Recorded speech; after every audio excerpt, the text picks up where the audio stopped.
அனைவருக்கும் தெய்வீக வணக்கம். நான் உங்கள் Karthik. Welcome to Divine Root YouTube channel. இன்னைக்கு நம்ம பார்க்க போறது இன்றைய தினம் செப்டம்பர் மாதம் 22ஆம் தேதி நவராத்திரி தினம் ஆரம்பம். இன்று முதல் அக்டோபர் 2ஆம் தேதி 11 நாட்கள் தொடர்ந்து இப்ப நம்ம பார்க்க போகும் இந்த வார்த்தைகளை உச்சரித்து பாருங்கள். பணம், பெயர், புகழ், கல்வி, ஞானம், நல்ல திருமண வாழ்க்கை, குழந்தை பாக்கியம், உடல் ஆரோக்கியம், சொந்த வீடு என அனைத்து பாக்கியங்களும் நமக்கு கிடைக்கும். முதல் முக்கியமான விஷயம், வீட்ல நவராத்திரி கோலு வச்சிருக்கிறவங்க மட்டும்தான் இப்ப நம்ம பார்க்க போகும் இந்த வார்த்தைகளை உச்சரிக்கணும்னு கிடையாதுங்க.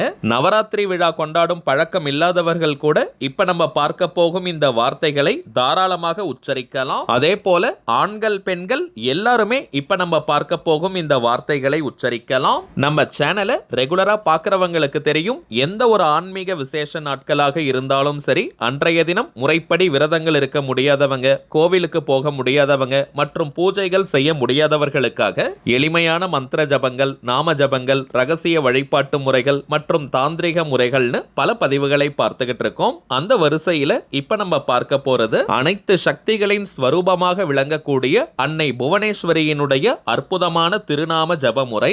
இப்ப நம்ம பார்க்க போகும் இந்த திருநாமத்துல நிறைய பீஜாட்சரங்கள் இருக்குங்க. திருநாமம் அப்படின்றது இறைவனுடைய திருப்பெயர்னு அர்த்தம். இறைவனுடைய பெயரை சொல்வதற்கோ எழுதுவதற்கோ எந்த விதமான கட்டுப்பாடுகளோ தடைகளோ கிடையாதுங்க. அதன் அடிப்படையில் இப்ப நம்ம பார்க்க போகும் அன்னை புவனேஸ்வரியினுடைய ஆற்றல் மிக்க இந்த திருநாமத்தை உச்சரிக்க போறவங்களுக்கும் எந்த விதமான கட்டுப்பாடுகளும் கிடையாதுங்க. உண்மையான பக்தி மற்றும் ஆழமான நம்பிக்கை இருந்தால் மட்டும் போதும், யார் வேணாலும் இப்ப நம்ம பார்க்க போகும் இந்த திருநாமத்தை உச்சரிக்கலாம். உங்களுடைய நியாயமான கோரிக்கைகள் எத்தனை இருந்தாலும் சரி, எவ்வளவு பெரியதாக இருந்தாலும் சரி, அவை அனைத்தும் நிறைவேறணும்ன்றதுக்காக இந்த 11 நாட்களும் இப்ப நம்ம பார்க்க போகும் இந்த சக்தி மிக்க வார்த்தைகளை நீங்க சொல்லுங்க.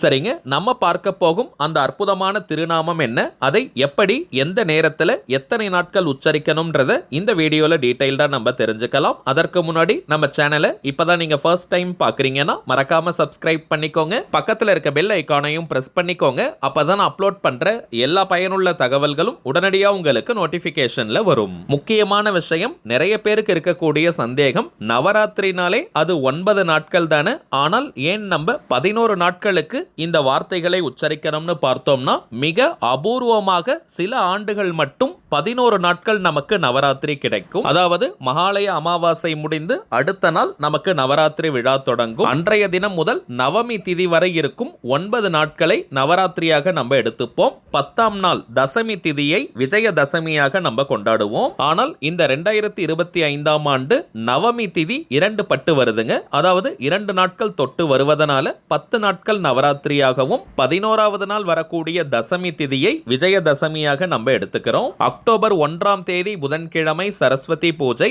அக்டோபர் 2ஆம் தேதி விஜயதசமி.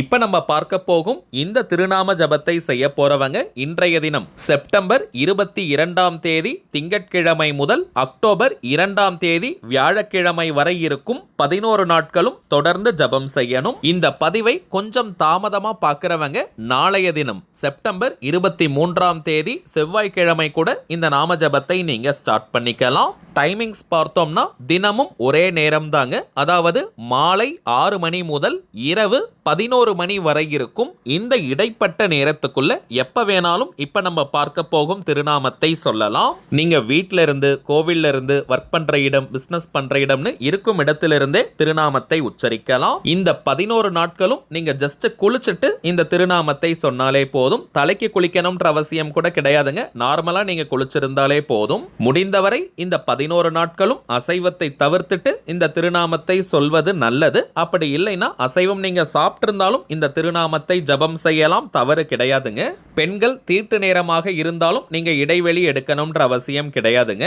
நாம ஜபத்தை ஸ்டார்ட் பண்றதுக்கு முன்னாடி அன்னை மகாலட்சுமி, மகா சரஸ்வதி மற்றும் மகா துர்கை 3 தேவிகளையும் மனதார நீங்க பிரார்த்தனை செஞ்சுக்கோங்க. உங்களுடைய கோரிக்கைகள் நிறைவேறணும்னு மனமுருகி நீங்க பிரார்த்தனை செய்யுங்க. எந்த திசையை நோக்கி வேணாலும் இப்ப நம்ம பார்க்க போகும் இந்த திருநாமத்தை நீங்க உச்சரிக்கலாம். தரையில உட்கார்றவங்க நீங்க வெறும் தரையில கூட உட்கார்ந்துக்கலாம். வயதானவர்கள், தரையில உட்கார முடியாத சூழ்நிலையில இருக்கிறவங்க நீங்க சேர் சேர்ல கூட உட்கார்ந்துக்கலாம்.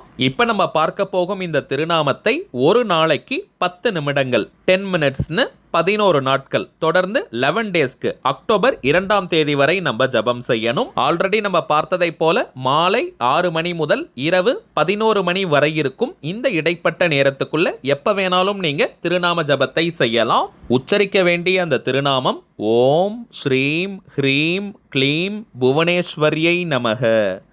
ஓம் ஸ்ரீம் ஹ்ரீம் க்ளீம் புவனேஸ்வரியை நமக. ஓம் ஸ்ரீம் ஹ்ரீம் க்ளீம் புவனேஸ்வரியை நமக. முப்பெரும் தேவிகளின் ஒருங்கிணைந்த சக்தியாக விளங்கக்கூடியவள் அன்னை புவனேஸ்வரி. அவங்களுடைய அற்புதமான பீஜாட்சரம் கலந்த திருநாமம் இது. அனைத்து விதமான சௌபாகியங்களையும் நமக்கு அருளக்கூடியது.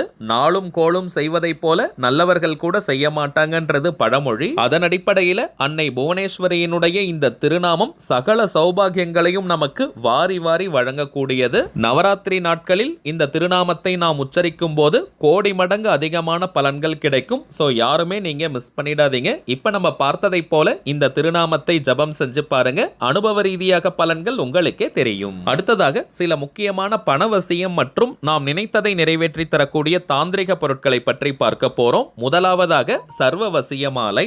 பொதுவாகவே சில பொருட்களை நம்ம சகல ரோக நிவாரணின்னு சொல்லுவோம். அதாவது ஒரு பொருள் நிறைய பிரச்சனைகளை தீர்க்கக்கூடியதுன்னு அர்த்தம். அதே போலதாங்க இந்த சர்வவசிய மாலை நம்முடைய பல பிரச்சனைகளை தீர்க்கக்கூடியது. இந்த சர்வவசிய மாலையை எப்படி பயன்படுத்தணும்னு தெரிஞ்சுக்கிறதுக்கு முன்னாடி இதனுடைய பலன்களை ஃபர்ஸ்ட் நம்ம பார்க்கலாம். முதலாவதாக அதிரடியான பணவரவை தரக்கூடியது. பணத்தை ஈர்க்கக்கூடிய நிறைய வாய்ப்புகள் நம் கண்முன்னே விரிவடையும். இரண்டாவதாக குலதெய்வத்தின் அருளை பூரணமாக பெற்றுத் தருவது. குலதெய்வம் தெரியாதவங்க கூட இந்த மாலையை பயன்படுத்தும் போது உங்களுடைய குலதெய்வத்தின் அருள் பூரணமாக உங்களுக்கு கிடைக்கும். இஷ்ட தெய்வத்தின் அருளை பெற்றுத்தரக்கூடியது. கண் திருஷ்டி, ஏவல், பில்லி, சூனியம் மற்றும் போட்டி பொறாமைகளால் ஏற்படக்கூடிய எந்த விதமான கெட்ட அதிர்வுகளும் கெட்ட சக்திகளும் வீட்டுக்குள்ள நுழையவே முடியாதுங்க. வீட்டில் இருக்கக்கூடிய வாஸ்து தோஷங்களை நீக்கக்கூடியது. குடும்ப உறுப்பினர்களுடைய உடல் ஆரோக்கியத்தில் நல்ல முன்னேற்றத்தை தரும். சில வீடுகள்ல பார்த்தோம்னா அடிக்கடி குடும்ப உறுப்பினர்களுக்கிடையே சண்டை சச்சரவுகள், மனஸ்தாபங்கள் ஒரே வீட்டில் இருந்தாலும் பேசாமலே கூட இருப்பாங்க. குடும்பத்தில் நிம்மதி இல்லாத சூழ்நிலை இருக்கும். அப்படிப்பட்டவங்க இந்த சர்வவசிய மாலையை பயன்படுத்தும் போது குடும்ப உறுப்பினர்களுக்கு இடையே அன்பும் ஒற்றுமையும் பெருக ஆரம்பிக்கும். வீட்டில் நிம்மதி நிலவும்.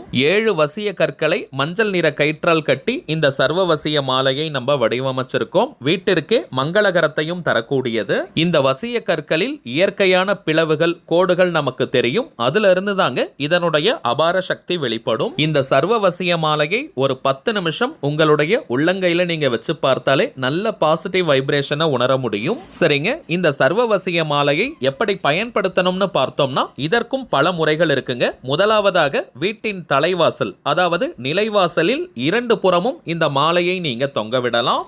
உங்க வீட்டில் அதிகமான வாஸ்து தோஷம் கிடையாது, பணவரவும் ஓரளவிற்கு இருக்கு, குடும்பத்தில் நிம்மதி இருக்கிறவங்க நீங்க ஒரே ஒரு மாலையை வீட்டின் நிலைவாசலின் நடுப்பகுதியில் நீங்க தொங்க விடலாம். இப்ப நீங்க டிஸ்பிளேல பார்ப்பதை போல ஒரே ஒரு மாலையை கூட நிலைவாசலின் நடுப்பகுதியில் கட்டி தொங்க விடலாம். அடுத்த முக்கியமான இடம் வீட்டின் பூஜை அறை. தனி பூஜை அறை இருக்கணும்ன்ற அவசியம் கிடையாதுங்க. வீட்டில் நீங்க சுவாமி படங்கள் வச்சிருக்கக்கூடிய இடத்திலும் இந்த சர்வவசிய மாலையை நீங்க தொங்க விடலாம். வீட்டிற்கே ஒரு நல்ல தெய்வீக கவசம் உருவாகும். வாஸ்து தோஷங்கள் நீங்கும். இதை தாண்டி நீங்க பூஜை அறையில் செய்யக்கூடிய பூஜைகள், மந்திர ஜபங்கள், நாம ஜபங்களுக்கு பல மடங்கு அதிகமான பலன்கள் கிடைக்கும். பிரார்த்தனைகள் விரைவாக நிறைவேறும். அடுத்த மிக முக்கியமான இடம் வீட்டில் நீங்க பணம் மற்றும் நகைகள் வைக்கக்கூடிய பீரோவிலும் இந்த சர்வவசிய மாலையை தொங்க விடலாம். தாராளமான பணவரவை கொடுக்கும். நகைகள் அடமானம் வச்சிருந்தீங்கன்னா உடனடியாக மீட்க முடியும். அடகு நகை மீட்பதுன்னு மட்டும் கிடையாதுங்க, நிறைய புதிய தங்க நகைகள் வாங்குவதற்கான வாய்ப்புகளும் உருவாகும். இப்ப நம்ம பார்த்ததை காட்டிலும் இன்னமும் நிறைய பலன்களை தரக்கூடியது இந்த சர்வவசிய மாலை. ஏதோ மார்க்கெட்டிங்காக, வியாபாரத்திற்காகலாம் நான் சொல்லலைங்க. ஜஸ்ட் இந்த மாலையை நீங்க மாட்டி வச்ச 3 மாதங்கள்ல பார்த்தீங்கன்னா நல்ல முன்னேற்றங்கள் உங்களுக்கு தெரியும். இந்த சர்வவசிய மாலை உட்பட இன்னும் சில முக்கியமான தாந்திரிக பொருட்கள் இருக்குங்க. இவை வேணும்னு நினைக்கிறவங்க இப்ப நம்ம டிஸ்பிளேல தெரியக்கூடிய இந்த வாட்ஸ்அப் நம்பருக்கு உங்க வாட்ஸ்அப்ல இருந்து ஜஸ்ட் ஒரு மெசேஜ் மட்டும் அனுப்பினாலே போதும். நம்ம டீம்ல இருக்கிறவங்க உங்களுக்கு தேவையான தகவல்களை டீட்டெயில்ஸில் கிளியராக கொடுத்துருவாங்க. இந்தியாக்குள்ளே இருக்கிறவங்களுக்கு கொரியர் சார்ஜஸ் கிடையாதுங்க. வெளிநாடுகளில் இருக்கிறவங்களுக்கு மட்டும் தனியாக கொரியர் சார்ஜஸ் உண்டு. தேவைப்படுறவங்க நீங்க ஆர்டர் பண்ணிக்கலாம். சரிங்க, அவ்வளவுதான் இந்த பதிவு. நிச்சயமா உங்களுக்கு பயனுள்ளதா இருந்திருக்கும்னு நினைக்கிறேன். மேலும் இந்த வீடியோ உங்களுக்கு பிடிச்சிருந்தா மறக்காம லைக் பண்ணுங்க. நம்ம சேனலையும் சப்ஸ்கிரைப் பண்ணிக்கோங்க. தேவைப்பட்டுச்சுன்னா உங்க ஃப்ரெண்ட்ஸ் அண்ட் ஃபேமிலிக்கும் இந்த வீடியோவை ஷேர் பண்ணுங்க. அடுத்ததா இன்னொரு முக்கியமான தலைப்போட நான் உங்களை சந்திக்கிறேன். என்றும் அன்புடன் கார்த்திக். நன்றி.